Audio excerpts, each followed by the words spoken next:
Hello, this is the Wizards Respite Sanctorum, a show where we deep dive all things TTRPG, RPG games, and the like. Today is actually going to be our sort of pre-New Year's show. We're actually filming this ahead of time, but we wanted to go ahead and chat about our goals for the coming year. And as always, I am joined with Zach from Old Man Gaming. Zach, how are you doing? I'm super excited. This has been a great year for gaming for me, both digitally and non-digitally. So I'm like on cloud nine with this. My channel just hit 402 followers, so subscribers. So it just couldn't be happier. I'm really excited about the topic today. We're gonna do three different categories. Our top three things we want to do next year. Oh, I'm so excited about this one. I love shows like this. We do a lot of these over on the other podcast for the gaming, so it's nice to do it here too. Although I will say all of our shows are pre-taped, guys. It's really hard to differentiate, but we're actually taping it a week ahead 2 weeks ahead instead of a week ahead or Oh yeah, 5 days ahead. It's really weird because it's the same thing with my podcast. We're about to, for the last 2 weeks of the year, we don't do shows. They're recorded and they're put up, but we usually have these fan interaction segments where we interact with the fans, and I have to say we don't because it's pre-taped. But every show we do is taped at least 4 days prior to the yeah. the production And date. we're jumping Christmas this time. We're going way out there, but We I record think these on the Mondays, guys, and all the holidays falls on Mondays. yeah, all of them. Well, Um, but this one's going to be dropping just right before New Year's, yes, um, and getting us ready for our resolutions, our gaming resolutions, our yeah, RPG resolutions, yeah. and hopefully some of our resolutions might give you a little bit of our listeners a little bit of inspiration. Um, for their own gaming resolutions. I think we got some pretty good ideas as to what we want to accomplish in the gaming the RPG world in the Yes, coming year. yes, agreed. So where do So you we want to talked about start? this. We were gonna do three Um, different categories: GM, like our stuff as GM, our stuff as players, and then the games specifically that we wanted to try or play that we maybe haven't played enough of, maybe haven't played before, that sort of thing. I let's go with our stuff as GMs first. I'm I excited you think said let's that. put the gaming stuff at the end. That way, maybe if there's any gamers out there looking for new books, we'll shoot them in the I right like that. direction. I like that. I who's starting and where should we start? Like who's leading us off? I guess we go back and forth, right? Yeah, yeah. Why don't you start this one? What do you Okay. got? You're so far. I've only been a GM for you once. You've been That's true. GMing for me like forever, for like the I last year. I'm a lifetime GM, ladies and gentlemen. I'm the guy that when everybody got it as a kid, they were like, "Who should run it?" And they all pointed at me. And then you just get stuck doing it forever. Thankfully, I don't. I've met Wiz. He has game mastered for me. I also have a game master in real life who does great work, who is arguably better than me. Okay, but there's a couple of concepts, a couple of things I'm working on. You're gonna half-ass hear about one of our projects we're working on for next year. Half-ass. You're gonna hear about another project that we're kind of working on next year. But I'm gonna start with the first one, which is my most important one, and I don't want to see anybody out there streaming this because this is my idea. So I will come after you if you stream this. But it is a concept I've had for a while now, but I need a relatively large group, which is unusual for me. But I need a relatively large group, and it needs to be a group that's willing to play it for an extended period of time. The game concept is called generational, and what I want to do with it is it's going to be a fantasy thing. The first fantasy thing, but before we even get into it, we get together and we decide some things. We would generate some uh, I'm not explaining it right off the bat. So like, the idea is you make characters. There's no predefined world. So if you want to be a race, you get to play a race, and then you get to attach a racial ability that I've already come up with to that race. And then what we'll do is once we have your races, we will then sit down and procedurally generate basically a group of people who is going somewhere to start a city for some reason. Maybe they're refugees, maybe they're just escaping religious persecution, who knows, but they're going somewhere to found a city, right? That's the idea. Your characters are part of that. And then basically what it would do is it would be a series of mini campaigns. You'd play like one very, I mean, it'd be a large campaign, but not like super large. Like we're not talking about years, but like a good amount of time. You'd play through the story arc with your first characters, which would not just involve just whatever's happening within the power dynamic of the group, but finding a place to set up a city, setting up that city, deciding the values of that city. And then when it ends, when the campaign ends, those characters would be retired, and instead you'd have one session in between, and that session in between would be deciding stuff like, how does the thing advance? Probably I'd make up some procedural tables about it, but like, how does the city advance? Like, where does it go? Does it go into like a religious theocracy? Like, and you take the principles that the characters have already laid down in the first one to kind of the next step of the city, basically. And then you play the next generation of heroes. And this continues and continues and continues and continues and continues on and on and on and on, even until it can get up into space. I've had this idea forever. So, like, it's just this constant campaign, but you're constantly injecting new characters into it. So nobody's ever getting bored of their character. You're never hitting that level creep. But it still feels like you're contributing to this story, this overarching story. And I've been wanting to do this forever. I just haven't had the right group for it, basically. Because I feel like this is one of the few games that you really need like a 5-man group to really flesh that thing out, you know? Yeah, I can definitely see that. Because yeah, I mean, like it's gonna take people to build a city, Mm-hmm. and I mean, wow, that is so epic. I mean, Yeah, like that's the name of the as game, is epic as you Epic. can get. Yeah, Yeah, yeah. that's the right name. I really want to do something like that. It's just, I need to find like at least 4 or 5 people to play in it, you know? And you'd have to be willing to play it basically for a very long extended period of time, you know, Yeah, because you could just keep adding to this city and seeing where it goes, and just then you just see where the story takes you, you know. Does the city collapse on itself? Does it burn down? You know, does it rise up but become corrupt? Does it become a beacon of hope for the rest of the world? Does it then go to war with something else? Like, does it become a kingdom? I think that like that kind of stuff is just really cool, and every one of the campaigns can be something that like forges more of the city and the knowledge as a whole. Maybe one campaign is about them just discovering gunpowder. You know, that would be yeah, cool. Like stuff like that you could do, and it would really depend on what the people are playing. Like, what are we playing in this game? You know, and then it just yeah. like it's almost like everybody's defining the game and setting and world as you go. Oh man, that sounds really cool. That almost Yeah. sounds like it could almost be like that journaling Mm-hmm. solo game, but played on like this grand epic scale Yes. with your friends. Yeah, with people. Yeah. That's the whole thing with it. Yeah, it's something I'd love to stream. I just, like I said, I don't know that I could organize a stream with 4 to 5 other players other than myself. You know. That's a lot. That's a lot of Yeah, people to juggle on it on is Discord and a streaming. And lot. Yes. yeah. So, yeah. So that was my first one.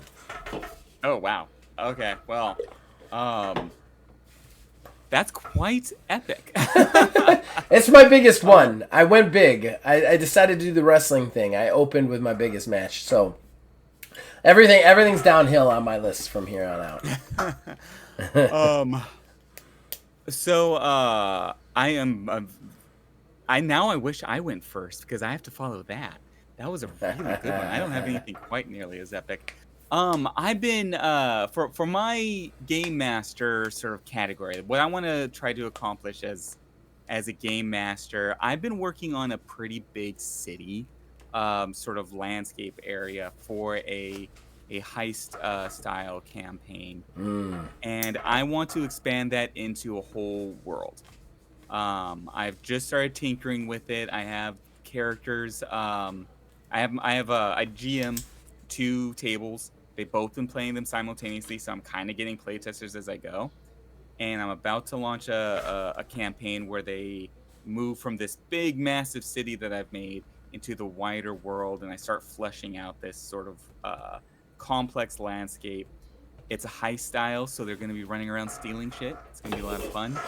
Um, but that also means making a lot of other cities, and I can fixate and end up coming up with every single shop in the city that they will never visit. So I'll have to figure that out a little bit. That sounds amazing.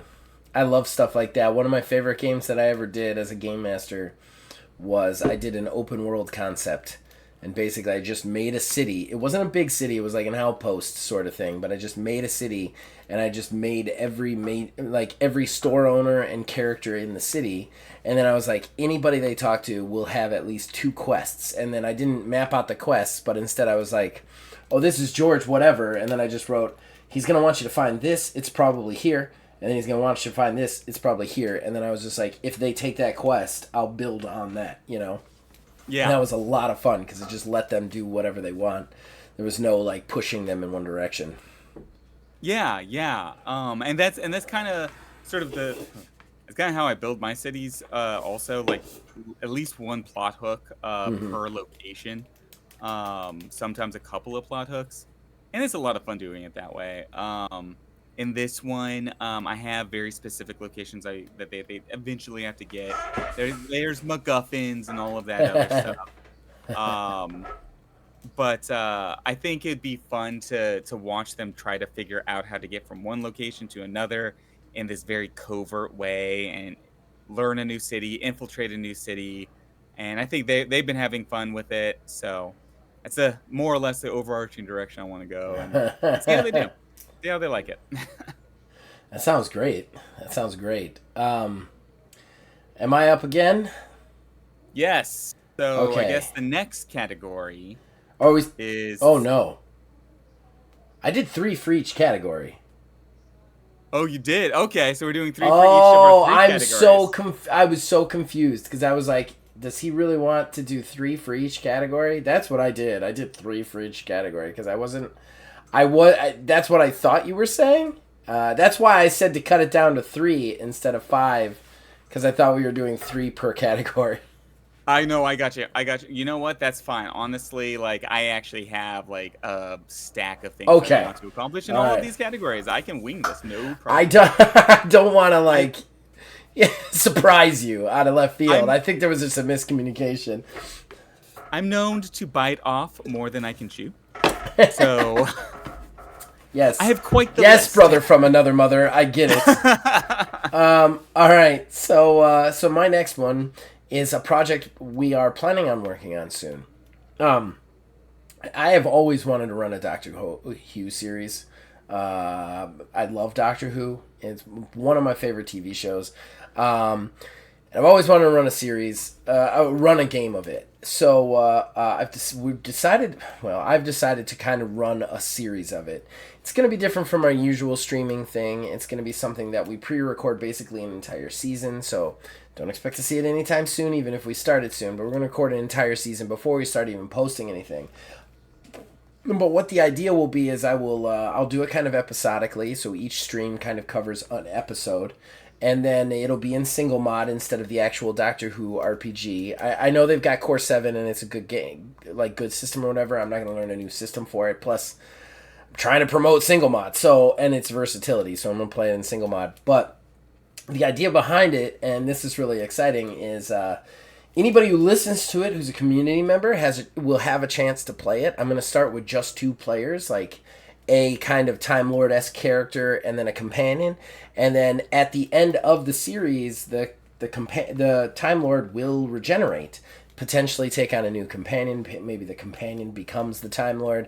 Who knows? But yeah, so we're gonna have a rotating cast for this RPG. So every season, but the so whoever takes over as the Time Lord character will have to have listened to all of them previously, but it's going to be a new person each time. So it's almost like they're regenerating into the new person, which I'm really excited to see if I can pull that off. I mean, it really relies on people listening to it past more than one person listening to it for at least the first season. But I'm very excited to do it. Yeah. That sounds like so much fun, man. I also love Doctor Who. I got into it several years ago, and I ended up watching, just like binge watching everything until I got caught up, which was around. I was actually in the middle of the Matt Smith arc was when I got caught up. So I did all of David Tennant's arc, the Ninth Doctor's arc, got caught up, and then I just kept going with it. It sounds like a lot of fun, and I love the creativity of that. I love the idea of like the swap out and Yeah, the yeah. regeneration aspect. That's so cool. That's so Doctor. Yeah. Yeah, it is. I've already kind of told you about this. You had already said that you're going to be in it at some point. I had already offered the first Doctor to, I'll spoil it a little bit, to Aether Dios Oh, nice. from Astral Drive. And the first companion is going to be Hope Child. So the two people who only play in one game are going to get a second game, basically, right off the bat. And I think that's going to be a really fun mix of two people. Oh, And that's perfect. yeah, and then but after that, it's gonna regenerate. We're gonna have different people. I'm gonna like obviously probably work you in at some point. I'm hoping, kind of like fingers crossed, that it's at least interesting enough to fill Billy, because he's not a Doctor Who fan at all. Because he's got a little bit of fighter in him, and the Doctor Who just really doesn't. I'm hoping it's interesting enough for him to listen, because the way I want to do this is it's not a doctor character. It's more like a kind of weird Time Lord thing, but they're kind of finding themselves through it. So they're not necessarily the doctor in every season. Instead, like Brian might be the engineer, and then Phil might be the fighter. They're still going to be the same character, but like it. So they're going to radically change a lot more. So I'd love to see like a Time Lord-esque character with a little bit more of the Phil, personality Yeah. to it. So, but even that, like anybody, like I'm hoping to get more players in and just keep rotating them through. I think that'll be really fun. Yeah, that's gonna be a blast. And I'm definitely looking forward to jumping in as either a companion or the Doctor or whatever, and definitely looking forward to watching that. That's gonna be a lot of fun Yes, I'm super to see excited. them play. I'm super I'm excited. I'm I, I'm really like the first Aether from Astro Drive and Hope Child from TMNG and Other Strangers. Those two are going to be they're going to be so perfect It as is. that complementary sort of It's gonna be different. chef's kiss. It truly is. For their Yeah. personalities, it's just gonna be chef's kiss. Um, yeah. So what's your second one? Okay, so let's see. As a game master, oh shoot, I had it all lined up and then I got all sucked into the Doctor Who thing. The next thing I want to do as a game master. Oh, I would like to try running a few one shots with Yes. completely different systems Yes. at my various tables, either tables I'm already running or brand new tables. Or I'd like online with to, me, or online with like you. we've been Yes. doing, because I love those sessions. They're some of my favorite fucking sessions we've ever done. Plus, I don't know if you know this, T Shop got real popular. I don't know why it suddenly did, but we've got both those two videos are over 70 views now. I don't know where that came from, but yeah. Okay. So yes, I actually might have an idea as to where that came from. really. Yeah, I watched a bunch of TTRPG videos Mm-hmm. because obviously. Um And Dice Breakers actually did a top 10 list of solo RPGs. Really? Last Tea Shop was definitely in there, Good for Dice which it should Breakers. be. And good for Spring Villager, man. Last Yeah, Tea Shop deserves all the praise and all the money. Throw the money at that man. Throw it. I threw yeah, my money at that man. I could have gotten the thing for free. I spent the $5. You have my money, Spring Villager, and I would have given you more money, sir. I love that game. I still love that game. so do I. Nicest person. I could not happen to a better person. And I actually Yeah. have Tea Shop related things on these lists today. So I'm excited. Okay, Excited cool. for him. Yeah. Yeah. Yeah, I am too. Tea Shop is an awesome game. Absolutely loved everything about the game. I love the game I ran myself. I love the co-op game that you and I did. I still need to get a copy of the game you ran yourself. Okay. Um, That's actually one of my. That was almost one of my resolutions. I took it off at the last second because I could only have 3. So I'll just say it now. I ran. I don't know if I've even talked about it online with you or not. I ran a tea shop by myself as well. I wrote it all down. It was a transformative religious experience. Started writing it up, got through 1, have not finished it. I really want to finish it and narrate it as like a sequel series to yours, especially since you show up in the game, which is really weird.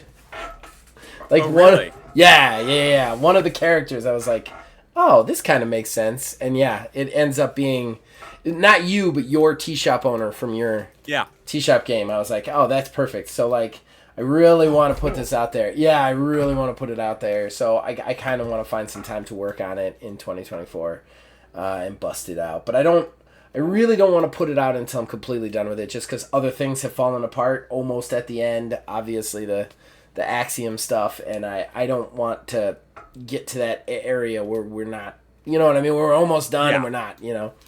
Yeah. Oh, so my next GM thing, my final GM thing.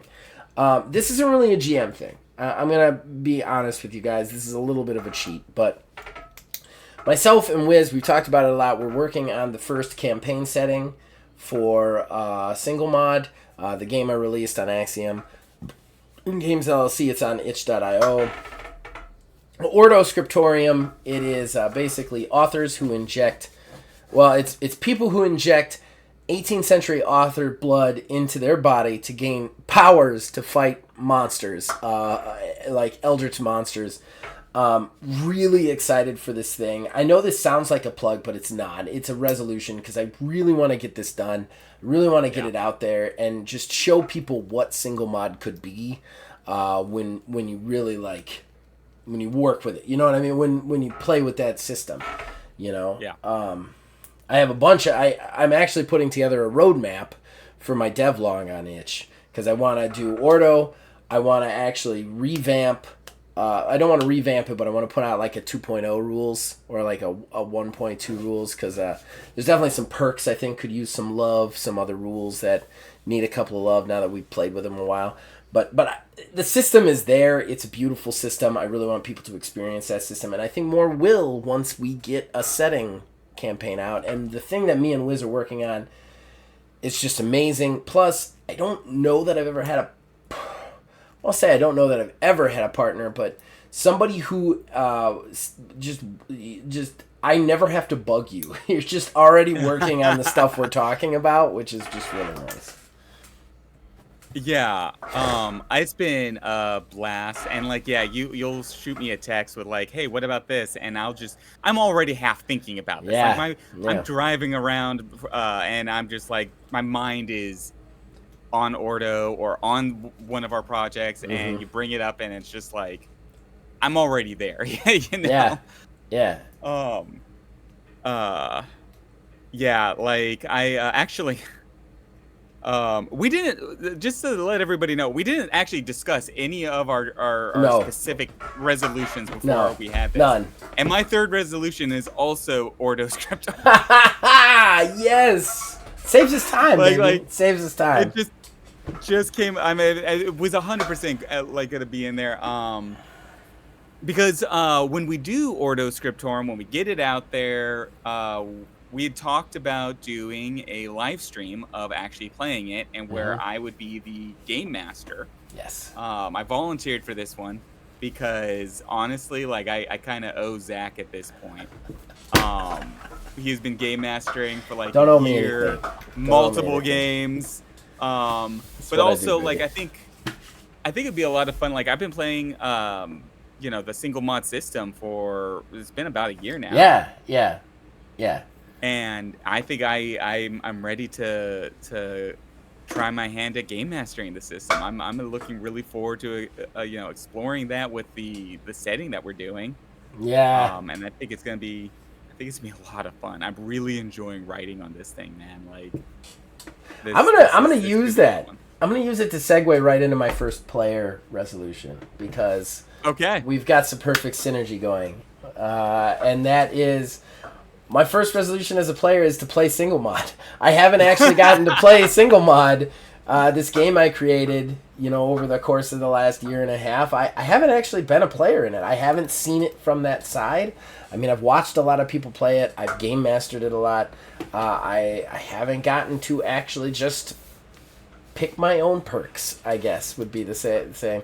And I think that, like, I think as far as running it, other than like you're the only person for the job, as far as I'm concerned. Like you are just as much a pro at single mod as anybody. I think the only person who would know that system more than you would be Philbilly, and that's because he's got I those was about to beautiful say. mind.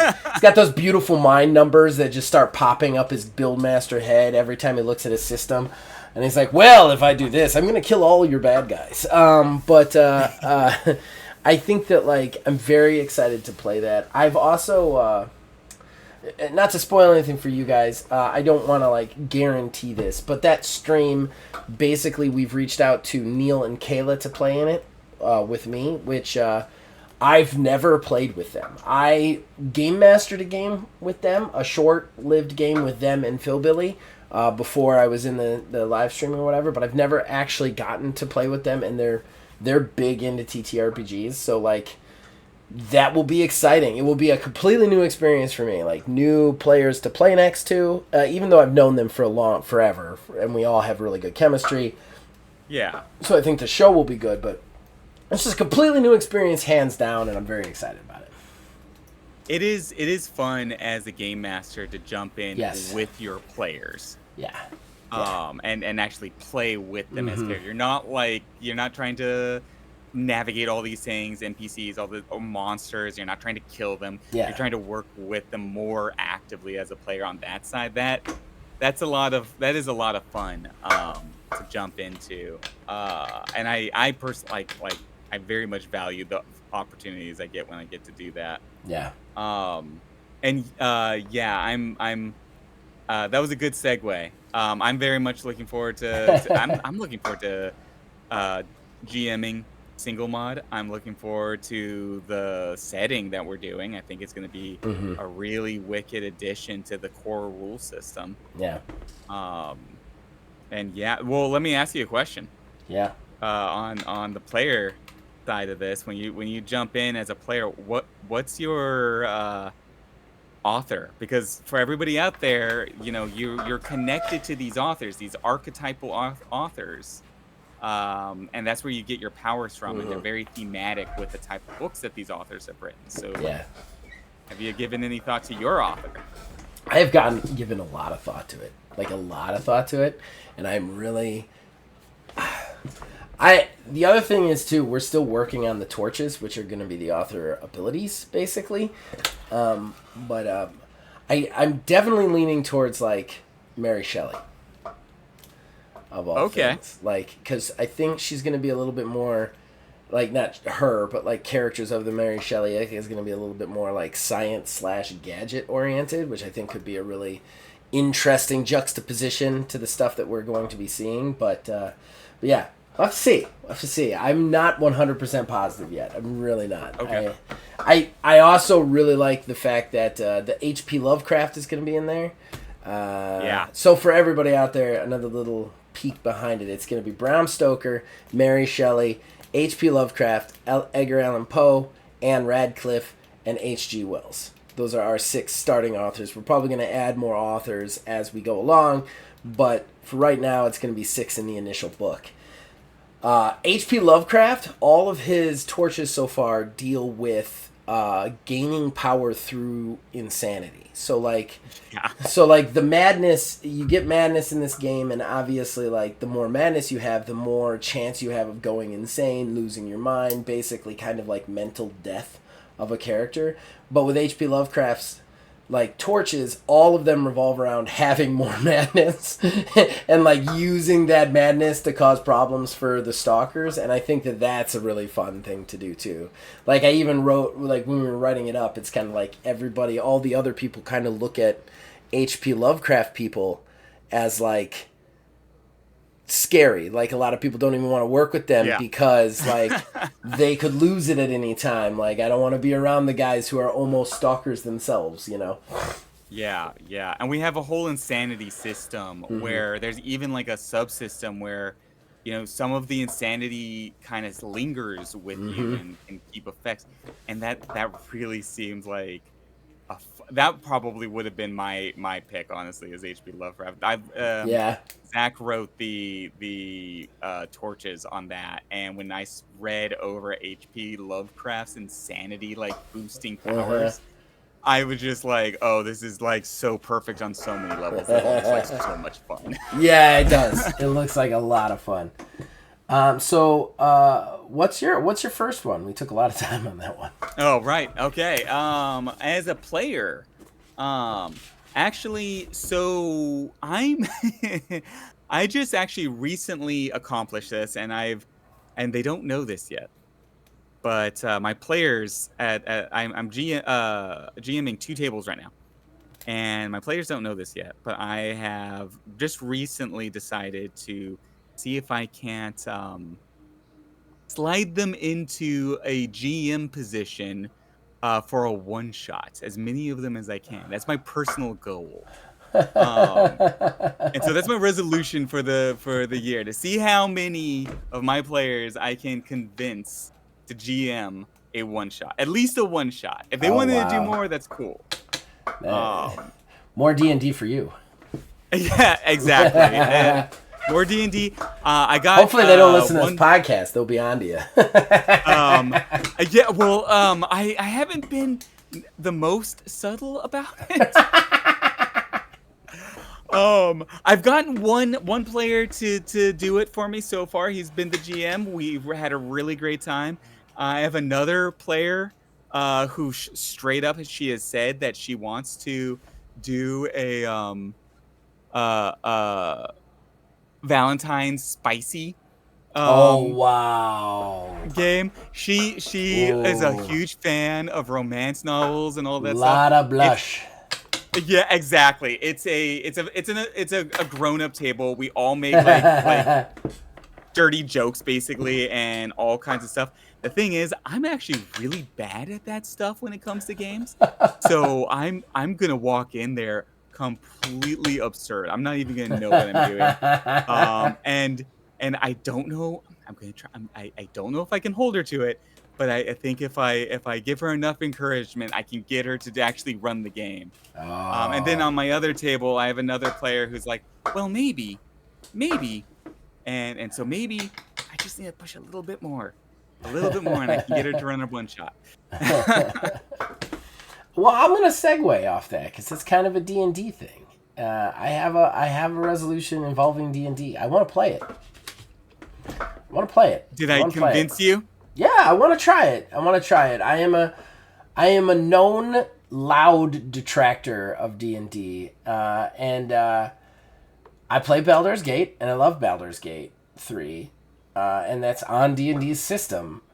I definitely see problems with D&D. I don't think playing it will alleviate the things that I dislike about it, but I also don't want to not give it a fair shake. I would love to play. Honestly, the game that Phil plays with you not in private. That sounds weird, but like your private table that Phil plays with you. Yeah, I'd totally play that with you guys if you did it on any other day other than Friday. I just can't give up because Friday is like every other Friday is my in-person game at my friend's house. We call it the garage game. Yeah. I cannot justify to my wife like all Fridays are RPG night. I just can't do it. I just can't do it. If you guys played that on Yeah. any other day, I would be in, but you don't. But yeah, I wanna see if I can't get somebody to run a D&D game for me. Even if it's a short, limited time one, like a short engagement. I guess a one shot, but a one shot that requires more than one session. Does that make sense? Like, Yeah. yeah, Yeah. like something through, so that I can have some experience with the game, in its current form, not the old school AD&D version. You know? Yeah. Yeah. Yeah. The fifth edition, with the more modern, a little bit, without Thaco. Yeah, No Thaco. yeah. No Thaco, um. no Thaco, bad Thaco. Yeah. I mean, like, I might be able to help you out with that a little bit. Let me make a few Don't calls. sign out. Don't write checks you can't cash yet, man. I'm not guaranteeing anything. I'll see.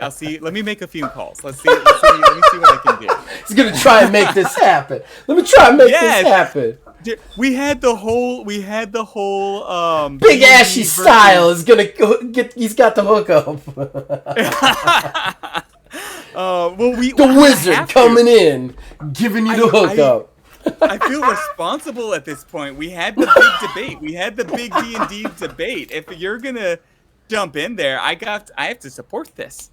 I have to Well, support this. I'll say this: there are a lot of projects right now in the works in a lot of ways, and I don't think we should make things happen just to do it. You know what I mean? But yeah, if Big Wiz Style can come in here and give me the D&D game, I'm down. I'm down. What's your second player one? Ooh, okay. So second player. So ooh, that's so tricky. There's it. What the hard thing is, trying to narrow it down. I have so many things I want to accomplish as a player. Um, because yeah, I mean, you're the really the only person I'm playing under right now. I have the one shot, a couple of Yeah, weeks ago. yeah.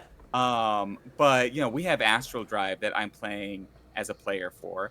And then the Teenage TMNT. Mutant Ninja Turtles game that Stump I'm gang? playing under. And both of them I have like certain individual goals as a player that I want to accomplish.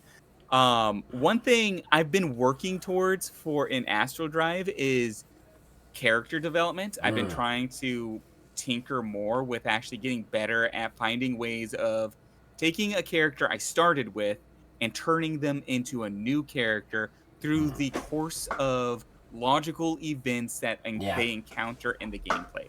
Character development arc. Yeah, like stepping outside yourself, looking at it and going, how did this change him, not me?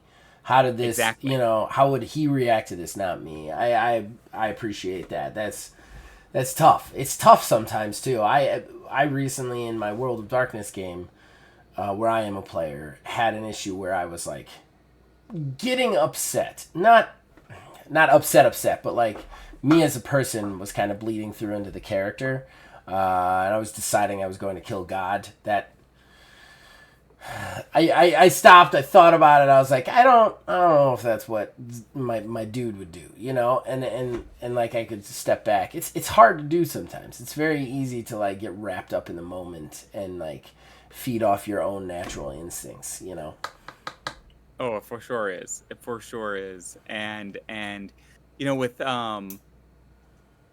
Alfred, I pause because he has two names. He has He does. Everybody knows it now because you've been hiding some stuff. With Alfred / Alistair. I've been like tinkering and trying to figure out how to reveal certain aspects of his character and change it. And I have a good idea and a good feel for him.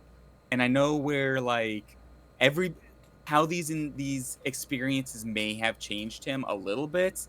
And we'll see what happens with future experiences. With Tex, I mean, I want to do it a little bit, but like the TMNG game, it's almost like it's so cartoons from my childhood. Like, there, I don't know that I really want to alter his character too much, No, and then but see like crazy character art because he there's so much nostalgia there. he's definitely what he is. But Yeah, I don't think that you definitely made subtle differences to him. Like the text from the first session is different from the text in the Stump Gang now, I think personally. And I like, is he still a big cartoon cowboy armadillo? Definitely. But like he's definitely like, I would say a little bit more independent. I'd say he definitely like took some time to kind of not really get away from the kids, but stretch his own legs with the motorcycle and stuff.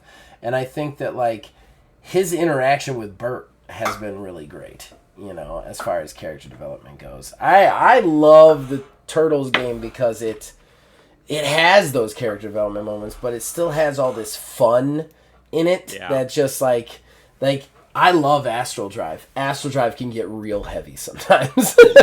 Like yeah. it is a very weighty fucking storyline, and there's nothing wrong with that. It's awesome, but Turtles is really nice to like. Turtles takes you back to the like, we're just gonna drink sodas in the basement and have some fun.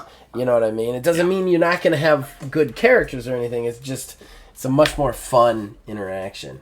So my last player one, right? I want to do Tea Shop again, and I want to do it on stream again with you. I don't know how that'll look, just because I personally the reason I haven't done it like brought it up with you is because I don't know how we top the first one, and that sounds like really narcissistic. I just like that game was That was a good so game. yeah, it was so amazing, and like the dichotomy of the two-player thing was never more like I don't know how you do a two-player Tea Shop more prevalent than that, you know, even with the sequel, because we set up a sequel where I would be the daughter of the of your original character. The problem is that like I feel like it would end up very similar to that first one, and that makes me very nervous. And part of me probably should just trust in the game because Spring Villager makes a great game, and it really does bring out the best in you story wise. But yeah, I don't know. I just like I do. It's not even just the tea shop. I want to play more of those one shots. I want to play more of those just like intimate you and me just doing a fucking a solo game that should only be soloed together or something like that. I really want to do that. You know, like Yeah. one of my roadmap missions for next year is to take Getting Over, my solo wrestling RPG, off of Drive Through Games, make some new fresh rules to it, and then put it up on itch. Maybe you and I do some of that, because that would be a lot of fun. Like I would love that, man. yeah. I was having a lot like I got into that game a little bit. Well, that's Upper And Hand. I'm talking about Getting Over, oh, the solo one that I was doing by myself for a while. okay. Yeah. That would be a lot of fun. That would be a lot of fun. I want to add some Yeah, stuff to that. so maybe doing more of our Yes. solo sessions here on Sanctorum. That would be really great. Yes. That I'm definitely down with that. Some of those sessions, man, like the tea shop one was absolutely stellar. The Lost Amongst Starlight Wreckage was great too. I like it was a very like straightforward, you kind of knew what was coming sort of thing, but I really enjoyed it. It was also really fast paced, which was different. Like Tea Shop we thought was going to be one session, ended up turning into two, and it was very slow and methodical, whereas Lost Amongst the Starlight Wreckage was like we did that 2-minute timer, and it was just like boom, boom, boom, boom, boom, over. I love that. And then, of course, there's Sunfish Sitting There, which wasn't just you and me, but like, oh my god, that was so funny. I don't think I've laughed that hard in a while.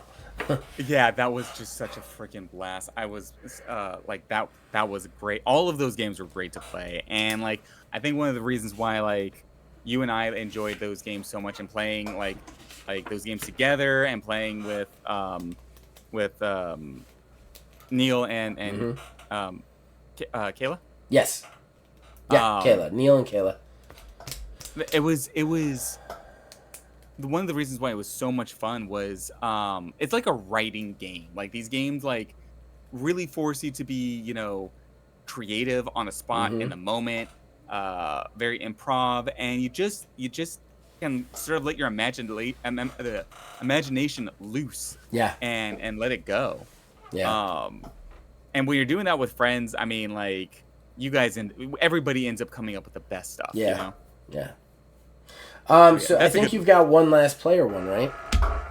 Um yeah, okay, so one last player. Ooh, the last player. So, um I guess, one of the things that I really for again, like currently playing as a actual PC in a game is only basically with you at this point. I'm GMing the rest of the time. But with the Team and G game, I'm really looking forward to seeing where that game ultimately goes. And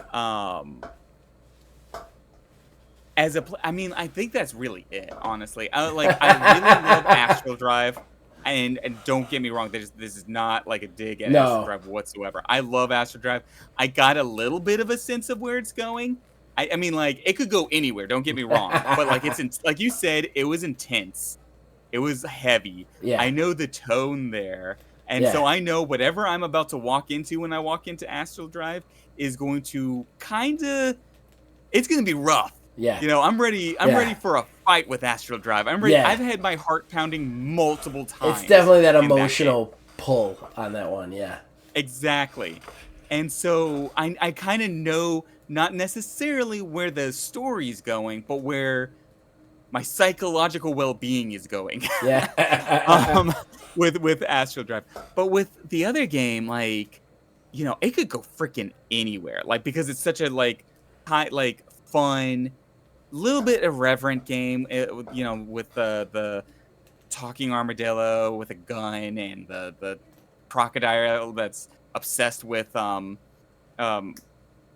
the conspiracy, all of Conspiracy. that Yeah. stuff. It's nuts, and so I have no idea where it's going. I'm really excited about diving deep into that world and where we're gonna go with it because it could literally go anywhere. Really could. Really could. It's definitely. I know it's felt like it's been a very linear sort of story. You guys have already made me change so many things that like it's been really exciting, and it still flowed really well together. So yeah, I'm excited for that one as well. So you want to start with the games, and we'll knock these out and wrap this thing um, up.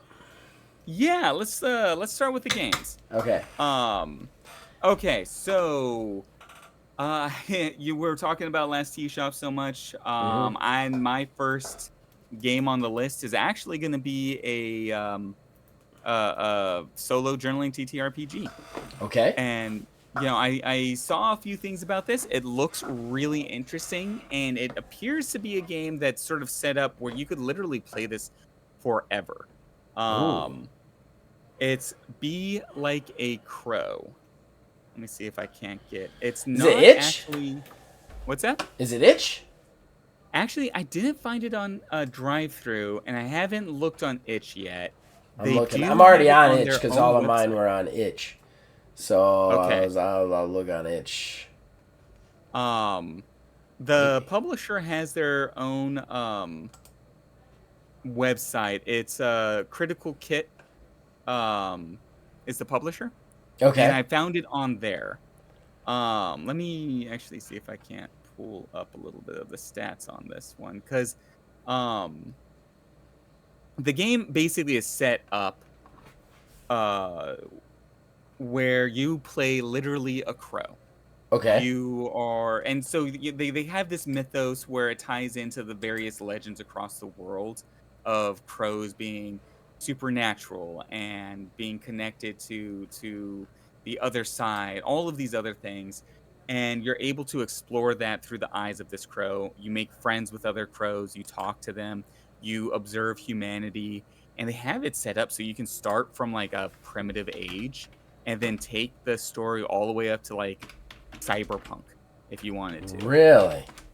Yeah, and it's sort of like this observation from this very otherworldly perspective into this of our world. You know, this sort of supernatural myth looking at humanity. Really? Um, Okay. it sounds like a lot of fun. I Yeah, it haven't played does. it yet, but that's kind of what I've heard about it. It could do anything. I'm looking at it right now. It says, you know, fantasy, gothic, steampunks, whatever you want to go, whatever genre you want to go in. Solo That journaling, sounds amazing, honestly.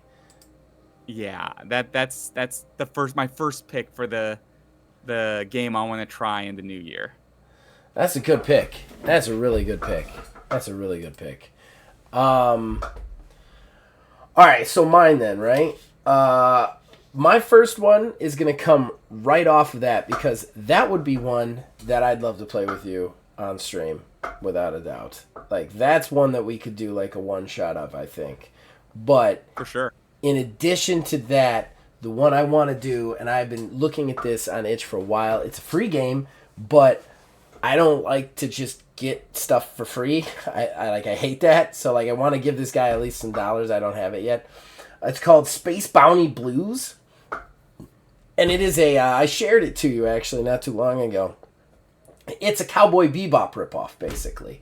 Oh yeah. Like it's an RPG version of that, and it just looks so simple, so fun, quick and easy.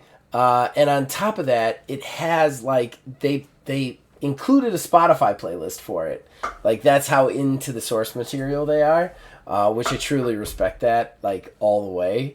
So yeah, I really want to play this game. I kind of want to play it with you on a stream somewhere, honestly. That sounds like fun. Yeah, I think it would be really cool, like stellar, honestly. Yeah, that sounds like another yeah. That sounds very much set up for another stream like that. Yes, yes, Sounds and like then a we lot of could get fun. some like a couple other people in there. I think it is a game master game, so maybe I'll run it. But like we could get like one other person, maybe two. You know, just have a small, quick session, kind of Yeah. like Sunfish. I think would be just a great one-off. Yeah, no, that sounds like a blast. And uh that kind of genre, that cowboy bebop genre, it's very like it suits itself well for fast paced like fun. Yeah, Um and I think that'd be a great sort of one shot for sure, 100%. yeah, yeah. I 100%. think so. I think so. All right, you're up. All right, next game. I've read it. I want to review it and I want to play it. Yes! Oh, I want to be in that so bad. I know we keep committing Mercenaries. to things that we can't possibly play all of this, but like, I want to play that game so bad. Like, so bad, I want to play that game. You've showed It that looks game off. I want to play that game so bad. it's yeah, it's mercenaries, spies, and private eyes. This thing came out of the 80s, so it's got that classic, you know, throwback classic RPG style at 100%. When you read through it, shooting a gun is done with a luck modifier. I mean, like it really feels like the classics, you know. Right. Um, and if you look at the cover, I mean, like you have like basically like Maltese Falcon and like all of the characters you see from these old noir movies back in the day. The French uh, Yeah. uh, French mercenary group. I can't Uh-huh. remember the name right at the moment. Resistance. Le Resistance. Exactly. Yeah. Exactly. The French Resistance. Mm-hmm. It looks like it just looks like so much fun. I want to run it. So it's mercenary, spies, and private eyes. You can. It gives you mechanics that are very effective for sort of this espionage thing, including even mercenaries, because mercenaries are a little bit more action packed. It has a little bit more infiltration of like the secret base kind of stuff. Right. Spies and private eyes, those aspects of the game are a little bit more intrigue and skill based kind of stuff, trying to figure things out. and it lends itself really well to creating a story with the characters. At least that's what I've seen in here so far, because it's is one of those older games where it's more about like kind of coming up with ways to interact with the world as opposed to having mechanics deliver those results for you. Right. Right. I think it'll be a fun game to play, man. Sounds fun. It sounds super fun. It sounds absolutely super fun.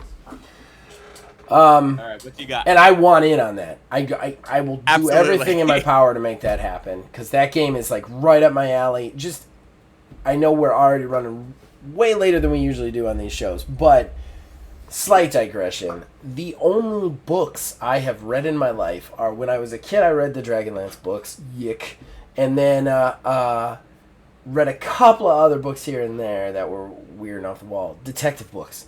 I'm a huge private detective fan. Huge fan of them. Like I've read the classics, all the Dashiell Hammetts. I've read. Cool. I was big into Robert Crais for a long time. I love detective novels. And when I stopped reading and I would work on the road, I would just get an audiobook out before I had discovered podcasts, and I'd get a detective book out, next one in the series, just listen to it through, all the Harry Bosch ones. Loved detective novels. So, like, that is, like, just right up my alley, man. Right up my alley. Oh, awesome. Yeah, you're definitely going to be playing this game. I need to have a detective. The game that I was actually thinking about playing, wanting to run as a GM, was going to be more detective/spies. Yeah. And so it was going to be sort of centered around the upper class, sort of affluence, Agatha Christie kind of like group. I love Agatha, man. Sir Arthur Conan Doyle, too. I've read all of the fucking Sherlocks. I'll tell you this, too. Aside from that, I've watched every James Bond movie more than once. So, like, I like spies, too. I love spy stuff. So that's, it's just speaking my language, that game is. Okay, so my next one, this one I've been wanting to do for a long time. It's $14.95. I haven't had spare cash to justify it yet, especially with the holiday season coming. But as much as I love Teenage Mutant Ninja Turtles from Palladium, as much as I love it, and I think everybody out there can see my love for it, we've already homebrewed a bunch of stuff. There's a lot of stuff about the system that I don't love super much. There is an itch indie game out there called Mutants in the Now, which is basically like Teenage Mutant Ninja Turtles, but somebody did like an independent one, and it's $14.95 on itch. I really want to get it and read it. I really want to see if it's something that strikes me and something that I would want to switch the Stump Gang over to if it was quicker and easier than Palladium. Like, I am a bigger fan of simpler games nowadays. Like, I don't want them to be too simple. I don't want them to be like just ideas in an Ethernet, sort of space, but like I do want them a little bit faster, a little bit simpler, quicker and easier to make characters for and run for and stuff like that. Palladium is very crunchy on the rules. So like I definitely want to get this game. At $14.95 on itch, I've wanted it for a long time. Mutants in the Now, and I really want to get it. I want to read it, and I want to see if it's something that I could replace the Turtles Palladium system with. As much as a traitor betrayal that sounds like, I'm just really interested to see if somebody else did it better. I actually am really interested in seeing that too. Not to be... We did a kind of a deep dive, you and I, on the Turtles Palladium system itself before we got into playing the game. The game itself is a lot of fun. There's a lot of things that we like about it, but we also found a lot of nitpicky things. Yeah, it can use some modernization. So hard to read. Yeah, could really use some modernization. I think that, and they've said that they are going to remaster it in the remastered Kickstarter that like funded already, but like, what are they remastering? You know what I mean? Like, because are they just like clarifying some stuff? Because there's some stuff that actually kind of need changed, So like, What exactly are they going to do to that? Like I said, I don't hate the system, but there's definitely some things that they could make easier, more streamlined. Just the fact that, like, you look at Jackie, who is or Hope Child, who is a relatively newer player, and like it's hard for her to figure out how many stats go together, just because it's so goddamn like +1 here, +1 here, 2+2 here, +1 here. It's very hard to key that out, you know. Yeah, yeah, it is. It is. And then the book is written so rough. Yeah, You have to jump like when you're just trying to make a character, you have to jump huge portions of yeah, pages yeah, to understand the rules that you're rolling for. yeah, And so that doesn't help with trying to absorb all of the necessary mechanics, like you're saying, like Hope Child, because like you have to flip back and forth, and yeah. then you lose your place, and then you don't know what you're doing, and like It's it's a hard. tougher one. Yeah. All right. I think this is your last one, right? I think this is my last one. Yeah. Yeah. Okay, so for the last one, it's one that I've kind of had my eye on for a while. Um, and there's a couple of reasons why I want to play it. It's sci-fi, and sci-fi is a really big subgenre or genre within the TTRPG community. I've done my blogs on the industry, and it's kind of the second most popular and successful um, genre out there. It's the one where there are more people wanting to buy sci-fi books than there are writers producing it. And the game I want to play is um, Cyberpunk Red. Oh, okay. All Yep, right. it's the big name out there. Everybody knows it. I Yeah, have not I've had heard an of it. opportunity to jump into that one. I Yeah, you're not on the video game side of this channel, but Cyberpunk and me have a very poor relationship as far as the video game is concerned. So anytime somebody says Cyberpunk, I get twitchy. But yeah, as a role playing game, it has nothing to do with it, and I would love to see it and how it goes, because I think that that's a really interesting, crunchy world to play in. Which is why I bought the game, and I'm still waiting for my refund. Yeah, so like, I think that would be a fun one to play, honestly. My last one is off the wall. So what I do on itch is sometimes I go down a rabbit hole and just like look at games and try not to spend money. And I just add them to collection that I'm eventually going to buy these games, basically. And this one just sounds so interesting to me. It's a fantasy game, but it's called Rogue. So right off the bat, I'm interested.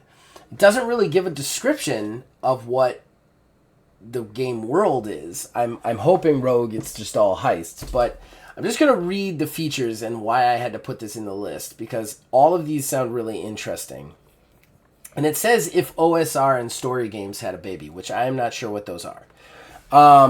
But it says PC features pick lists, not stats. Rather than stats, players select a custom list of 12 actions they can perform at any time. Automatic successes. Performing actions from your pick list allows you to succeed automatically unless the GM issues a challenge.